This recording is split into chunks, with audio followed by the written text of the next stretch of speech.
Hello, everyone from Chelsea Fan TV. I hope you're all doing very well. We are here with another opposition match preview. I'm here with Sam from Back of the Net, the Bournemouth fan channel. This is take two, guys. We had a few technical problems, and I think we're all good now. So happy days. Listen, before we get started, I just want to give a shout out to our partners, FOCO. Listen, guys, if you use the code CFTV15, you can get any merchandise. It might not even be Chelsea merch; it could be Bournemouth merch, right?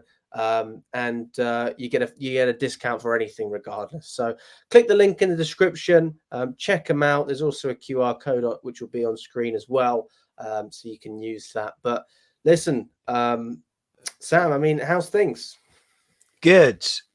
Basking in the glory of a last-minute comeback against Everton, but everything's all good down here on the south coast. We're in a positive place, and really excited about what the season can bring.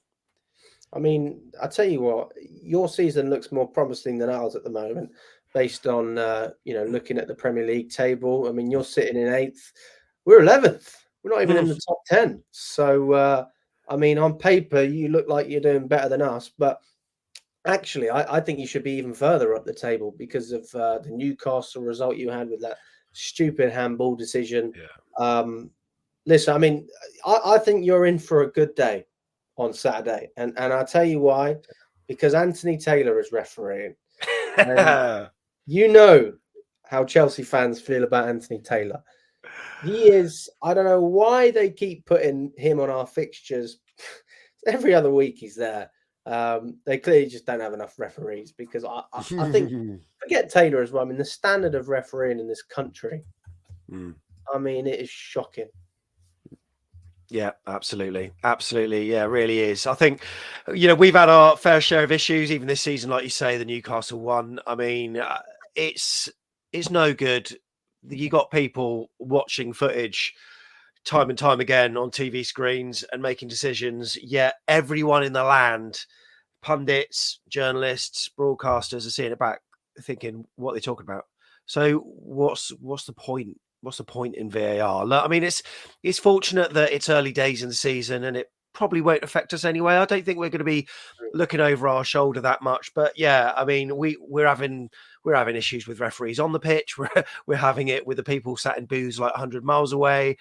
It's as far as I'm concerned, not fit for purpose. And, there are many goals like football. When you score a goal, it's like a drug. There's a release of endorphins. You get that high, and VAR does everything in its power to kill it. Thankfully, against Everton, I didn't even think about VAR because I could just see the goals. I was thinking, we're all right there. And 3 goals in 10 minutes. It Did sort of they still restored review my anyway? faith.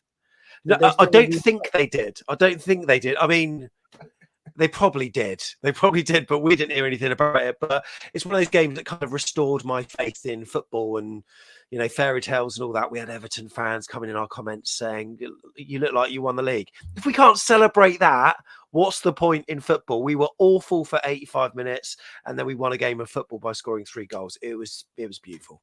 Also, who they talk about celebrating? I swear, Everton fans. I mean, when I went to Goodison Park and they score, I mean, they go absolutely nuts. So I'm not sure if they're ones to talk, but I think refereeing from a Bournemouth perspective, I'd be very happy. The fact that Taylor's in charge of this game, obviously from a Chelsea side of things, I think it's an absolute disgrace. I don't know why the hell he's still refereeing our games. In fact, I don't know why he's still in the Premier League. I mean, they actually they relegated him to the Championship. One game, only to bring him straight back up. And I was just like, this is ridiculous. But yeah, I mean, that's the first problem we've got to solve. But actually, if you look at the way you guys have been playing as well, and I mean, we know you've lost Dominic Solanke, but in a weird way, he's almost his exit has actually brought you together more as a team because you were so reliant on his goals, and now other players have to step up, and it seems like quite a few of them are.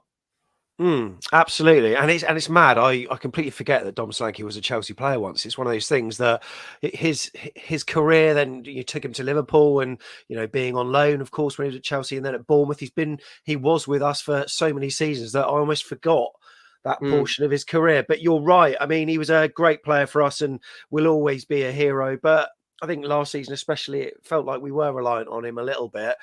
And new man's come in, which I'm sure we'll talk about, and whether he'll, take the mantle or not, I don't quite know. But what we have got is other players willing to chip in with goals. For example, Semenyo, Sinistera, Justin Kluivert, etc. So we've got players that are, stepping up to the plate a little bit in his absence, and hopefully, if the new striker can come good as well, then it should be happy days for us. By the way, I just want to temper what you said earlier. In the last game of the season last year, where we went to Stamford Bridge and lost by that wonder goal, the lob from like 45 yards, it was Anthony Taylor refereeing then. So he's not all bad. Well, I mean, listen, I hope we can get a result again. Was that that was Caicedo, wasn't it? Yeah, that lob. Yeah, I think Neto, our keeper, made a bit of a blooper, and then what a goal it was. And then, a couple of early goals in the second half. We scored, you scored. Yeah, it was not to be for us. I remember that game. That was a cracking game. Do you know what, though? We really had some momentum up until that point. And actually, speaking about Caicedo, he hasn't really looked like what I think towards the latter end of last season. Actually, if you generally over the whole of the season, I think Caicedo was really good for us. But this change of system doesn't seem to complement all of our midfielders when we play together. And it's specifically the three. It's Lavia, Fernandes and Caicedo.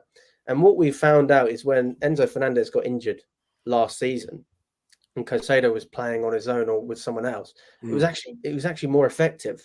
And I think in some games it's almost been the same. Whenever Fernandez plays, Caicedo struggles a little bit. So I think it would be very interesting to see, because I still don't think we've solved our midfield entirely. I think there's a massive puzzle there, because there's problems of not having enough depth, but then you can actually build gems from that, right? Because the manager's forced to play them, right? So they almost feel like they have that confidence and that trust, knowing that they're going to be playing every week. But I mean, Lavia's come in. I mean, we signed him last summer, but he never played for us last season. I think it was only about 45 minutes. And in pre-season and since he started, he's been our best midfielder, in my opinion, by an absolute long way. As a six, Fernandes doesn't start ahead of him, and I don't think Caicedo does either. But now he's out with a minor injury. But I mean, how long is minor? It's almost been a month now.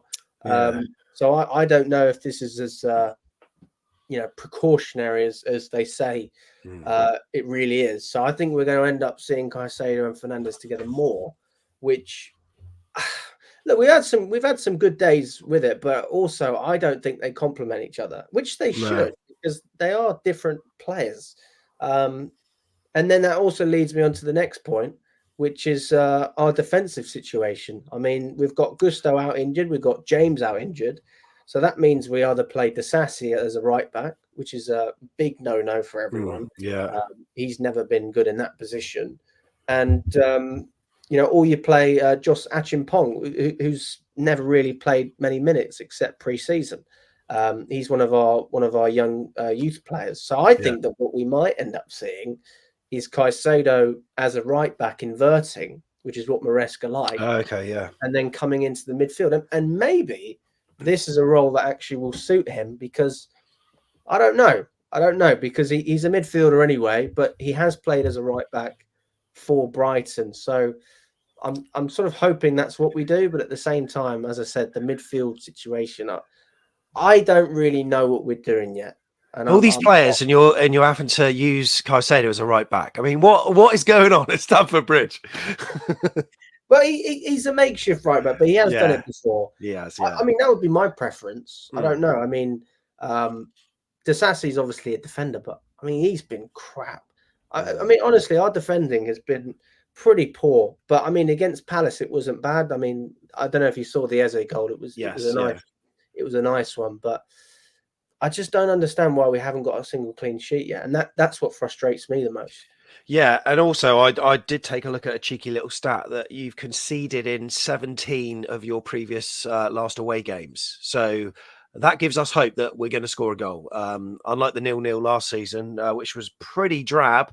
Hoping we can take advantage of that. And games under the lights are always a bit more exciting, adds a bit of spice, etc. So, you know what? Hopefully, we can take advantage of the sort of the this kind of atmosphere within the Chelsea side, where obviously he's got such a hard job having to mould this squad together and pick your favorite 11 really, but also with the injuries as well, there's a bit of uncertainty within the lineup as well. So I would rather play you now at home than say 3 months down the line where you've gelled and you know what you're doing a little bit more. So I think Andoni Iraola will possibly smell blood a little bit. Yeah, I think he's doing a fantastic job at Bournemouth, and I think he was a great appointment. I never understood why he sacked Gary O'Neill, because I think he's a fantastic manager as well. And I think he worked miracles with Wolves last season, and I think he'll probably do it again, to be honest with you, Yeah. even with a poor side. But I mean, what do you notice the fundamental difference are with Iriola, and how have you progressed this season compared to what you saw last season? I know it's early days, but you can still see signs. Yeah, absolutely. I mean, under Gary O'Neill, it was honestly he did a great job, and Bournemouth fans truly thank him for that. But some of the performances were quite difficult to watch. We felt as though we had more quality than what was represented on the pitch, and we made hard work out of games where we should have possibly done better. But armed with a January transfer war chest in that season, he managed to keep us up with some really good results, including one at Spurs that will live long in the memory. But yeah, his sacking, Bournemouth fans, some of them were a bit puzzled by it. But then when this new guy was announced, we were like, who's this guy? Let's check out Wikipedia. I knew nothing about him from Rayo Vallecano. But what we swiftly learnt about him, he's got a very front foot attacking style, reliance on overlapping fullbacks and winning the ball back in the opposition's like first third, high turnovers, high press, etc. So this is the kind of rock and roll football. That's how he brands it. The Bournemouth fans were sort of missing under Gary O'Neill. We had it a little bit under Eddie, and then a couple of championship seasons that we got up, but it was quite difficult to watch at times. And there we were in the Premier League, thankfully staying up under O'Neill. But we felt, and our owners felt, that there is a next level with Bournemouth, and maybe Gary O'Neill wasn't the man to take us there. It wasn't a case of saying that we don't like Gary O'Neill. I think it was like this opportunity's become available to get a new manager in that suits our ideal philosophy. Let's get him in. And whilst the start of the season was pretty tough in that he was getting used to the Premier League, all the squad was learning how to play a new style of football. There was this kind of moment where it clicked, this eureka moment where everything started to happen for him, and he's done really well. And I think everyone knows the sort of type of football that's needed, what's expected of them, and as a result, we're signing players that now are looking at the project thinking, this is a great place to go and play football. Yes, it's a stepping stone. No one's joining Bournemouth to stay there for the rest of their career. We know that. But we're managing to get players in, young stars, a lot of them from the continent as well, that are really showing how good they are. And yes, they will move on to bigger and better things. But Andoni Iraola is the best person to steer that vehicle at the moment. So we feel as though we're in a really good place. Yeah, I mean, we spoke about Evan Nilsson earlier as well. I mean, he's a player that's going to bring other players into the fold, not necessarily an out-and-out goal scorer, but you've also got Unal from Getafe as well. I mean, have you seen him play at all? Do you know anything about him? Yeah, we've seen limited bits from him. Played a few games last season. Managed to get his first Premier League goal, but he's been blighted by injuries so far. But he's back on the grass at the moment, so the pressure really has been on the new striker to fill Dom Solanke's boots. But a lot of us were kind of looking at his performance against Everton, thinking, "Oh, it wasn't particularly great." But then no one's was. We were horrendous for 85 minutes, and we got our manager taken off our only striker. We're thinking, well, what's going on here? But there's method in the madness, because then 3 other players stepped up and scored the goals, which is what we're seeing more this season. So, like I said, it hopefully takes the pressure off him. But yeah, Evan Nilsson and Unal, I think they could complement each other really well. But as for Unal, we haven't seen a lot of him, so we don't really know what he is yet. But he's definitely a supporting striker. So you're sort of number 10 player to the number 9 that is Evan Nilsson. But with both players, we're still really looking for them to get to their best. So, but there are exciting times ahead, because you look at his profile and it really suits Iraola. It's very close to Dom Solanke as well. He's not an explosive striker with the pace that Dom Solanke's got, but his goal scoring record second to none. And look, scoring Champions League hat tricks, that's no mean feat. No, absolutely. I mean, it's interesting as well because you've signed you've signed a striker. We got Mark Guiu from Barcelona for about 5 million, but he's 18 and he's never going to fill, he's not going to be a Premier League world beater from day one. I do hope that he can be a big player in years to come. He's absolutely massive, by the way, as well. I mean, it wasn't until I saw him in person. He's 18. He's absolutely jacked. But, he's not going to start ahead of Jackson. Who I think is good enough to start for Chelsea. But I also think that it's a bit like Man City, right? With Haaland and Alvarez. I think if you're a top team, you have more than one top striker. You don't need just the one. And if Jackson's going to guarantee you 15 goals like he did last year, and if I can get another striker doing the same, then that's okay. Because you use everything that you've got rather than relying on one man to score you 30 goals.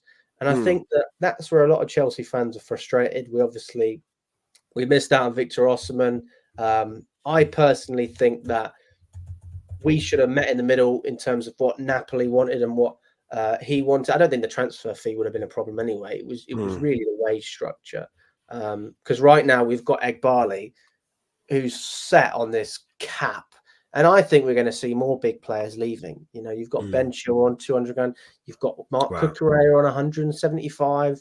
And Nkunku's on about 180. Fofana's on about 190. These guys are on big money, and a lot of them were Bowley signings. So I think that we're still going to see a complete restructure in terms of the way we do business. And it's quite scary, really. But then the other side is there's just a civil war. There's a complete civil war. I mean, Bowley's trying to get control as well. I hope that doesn't come down to the management and the players as well. But I mean, it's certainly distracting. I mean, one thing that some Chelsea fans might not remember is that Nicholas Jackson actually signed for us, but he failed his medical. So he was going to put pen to paper, but he failed his medical. So he carried on playing for Villarreal, and then his record after that was just incredible. And then Chelsea nabbed him, and it's so fun. Why did he fail the medical? I don't know the exact reason, but he put pen to paper, but he didn't get through the medical, so he could have been a Bournemouth player. So we're trying to sign players of his profile, and look, Chelsea fans, I think, for all the derision I saw online of him and people putting together sort of montages of his kind of misses and the chances that he had and stuff, scoring 14 goals for a season that is apparently pretty poor is actually not a bad record, really. And I think he will be molded slowly but surely into the player that Maresca wants. So he's got all the attributes there. I think he's a confidence player, but he's a person that we've been sort of looking at closely, thinking he could have been ours. Well, I like Jackson. I like him. I mean, a lot of there's Chelsea fans that absolutely hate him. But I think there'll be chances for him to get on the score sheet, because then again, I just spoke about our defensive record. You haven't kept any clean sheets either. So, I mean, that tells me there's going to be goals in this game. Love a 1-0. I would absolutely love it, but it's not going to happen. I don't see it happening. So, I mean, if I had to give a prediction off the back, I'd probably say, I think it could be another 3-2, to be honest with you, but maybe not even to us. It could be a 3-2 to Bournemouth. And I say that knowing that we've always struggled when we go to the Vitality, knowing that you've actually played really well, even when you struggle for points, and you have some momentum behind you off the back of that Everton result. We don't. I mean, our Palace, I thought we played okay against Palace. We drew that game 1-1, but we lost to cfctvyt before that. Very underwhelming start. And I think the pressure is certainly on to get the points, but I just think that with the right back situation, I'm struggling to see where we go there, and we just can't keep clean sheets. So that's the problem. If we could defend, I'd be confident. But because I mean, there's pressure all round, really. I mean, because like when you're signing all these players and signing them like for a price tag as well, each individual has got that monkey on their back that they just need to shift and in terms of like trying to prove your value. Now we've obviously signed a keeper from you on loan that's like 72, 73 million pounds, the most expensive goalkeeper in the world. And I'm looking at some Chelsea fans' reviews of him, and that's what I've heard and that's what I've read. So I'm thinking, okay, so but is that are we just? It is really difficult because Chelsea are do pay out for players. So is he really worth that 72, 73 million? I don't think so, like from what I've seen. But for him, that's extra pressure. So, for all of Chelsea's new signings, not only do they have to fit into the system, they got to prove their worth to the fans that are, wanting to see value for money from these kind of £1 million signings that they made. So it is a really interesting one. One stat I suppose you got in your favour that Bournemouth haven't beaten Chelsea in their last 5 Premier League games, but before that we beat you in 3 out of 4 of the games that we played. I think 3 of our wins again, we've had 4 in total in the Premier League, 1 at home, 4-0 on a weeknight, which was unbelievable, and then 3 at your place, including a 3-0, which was absolutely superb. I think Callum Wilson, Nathan Ake, and Junior Stanislas might have scored in that. But we've had our ding dongs, but it's sort of leveled out a little bit because it felt like we had the upper hand for a little bit. But this time round, I don't know. Like we've got some really tough fixtures ahead of us. Out of our next 6 games, 4 of the teams that we faced finished in the top 6 last season. You're one of them, but out of all of them, we've got Saints, we've got Leicester, which we expect to get points from. But whilst we've got Arsenal, we've got Liverpool, we've got Villa, we've also got you, and that's the fixture that we think, oh yeah, you know what, we could get something from you guys. And I think it's just because the time that we're playing you. Like I said, if it's 3 or 4 months down the line, I wouldn't fancy us as much. But it's early days. You've showed yourself to be a little bit, vulnerable. You're conceding when you go away. This is, maybe a good opportunity. 100%. And look, I don't blame you. I'd feel the same way. I go, these Chelsea boys don't really have that much about them, especially at the back. But I think we will cause a lot of problems. I don't doubt. We will create a lot of chances. I think Palmer's okay. If Palmer's fit, then we'll score 100%. Madueke's been playing exceptionally. 5 GA in 5 games. And then on the left, we could see potentially the introduction of Jadon Sancho, probably coming off the bench. But I wouldn't be surprised if Mudryk started again. And I'm quite glad that he's getting, a chance to actually start games consistently. Because for me, I think he's almost like Jackson. He needs a bit of confidence. And if that means that you're going to have a few absolute nightmares, there's some players you just have to live with it. I mean, you've invested so much in Mudryk, you've got to give him a chance. But Sancho's definitely an upgrade, and he'll come on. But I think we'll score a couple. The problem is we'll probably concede a couple as well. But yeah, I mean that's where I stand on it. What would your score prediction be if you had to go off the back? Yeah, you know what? On our preview that we're putting out, I went for a 3-2 Bournemouth because I think I think it will be. I think it will be a close affair. I don't think like neither team's going to run away with it. One thing I do reckon is that it's going to be a second half game. We are a second half team, and Andoni Iraola never usually starts with his best 11, but at some point he'll have his best 11 on the pitch, and that's usually like in the second half. It's a funny way of maybe going about it to some, but I think us and Chelsea, to reel off another stat, sorry to be all John Motson on you, but us and Chelsea are the top. We are first and second for scoring the most amount of second half goals this season. Of course, all yours came in one game at Wolves, and all of ours. I think 4 goals we've scored in the second halves, and they've all been after 85 minutes. So the game is never over with Bournemouth. That's one thing that the Chelsea players need to get into their mind. But 3-2 is what I'm going for, I hope. Unfortunately, I agree with you. I think you probably will win 3-2. And I think that, again, I think we'll cause so many issues, but we just shoot ourselves in the foot. I think this is almost a bit unlucky as well, because if we had Gusto in there or James, we'd probably be okay. But I just see a lot of frailty on the right hand side, and I think you can. That's where you can pick us apart, because if we have a bit of chemistry in there, then we're starting to build some. Yeah. You just keep got players coming in and out, in and out. We need to have a set back four, which we still don't have. But I'm interested to know because I mean, obviously, Kepa cannot play in this, so we'll be using our understudy keeper Mark Travers. Just from your perspective, where is he? Well, where are his weaknesses? Because we saw a Kepa. relative. Yeah, we saw. I mean, how long you got? That that's what your face is telling me. What is Kepa's weaknesses? Where do I start? When he first signed for Chelsea, we were under the impression that he was a ball-playing keeper. Right. And he used to take, like, this is when Sarri first come in. Kepa used to take goal kicks with his left foot and his right foot for the first sort of couple of months. He did that. But then after that, I don't know what it is, mate. Like, as soon as that season, Kepa was okay. He was okay with his feet.